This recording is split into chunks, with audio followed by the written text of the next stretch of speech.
দেবী পর্ণশবরী বা পর্ণাশ্বরী হলেন একজন দেবী যিনি অসুস্থতা, বিশেষ করে সংক্রামক রোগ এবং মহামারী নিরাময় করেন বলে বিশ্বাস করা হয়। তিনি বনের সাথেও যুক্ত, বিশেষ করে ভেষজ নিরাময়, সেই সাথে শিকার এবং খাদ্য সংগ্রহের সাথেও। মূলত মধ্য ও পূর্ব ভারতের শবর আদিবাসী সম্প্রদায়ের সাথে যুক্ত। দেবী পর্ণশ্বরীকে সাধারণত হলুদ বা সবুজ ত্বকের সাথে চিত্রিত করা হয় এবং ধাতব ভাস্কর্যে তিনি পত্র নির্মিত বস্ত্র পরিধান করে থাকেন, যা বিভিন্ন মূল্যবান পাথরের আকার ধারণ করে। তার হলুদ রূপে অক্ষোভ্যের উদ্ভব।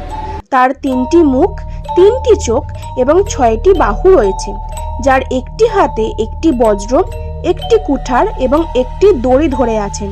পাশাপাশি পাতা এবং ফুলের একটি গুচ্ছও রয়েছে।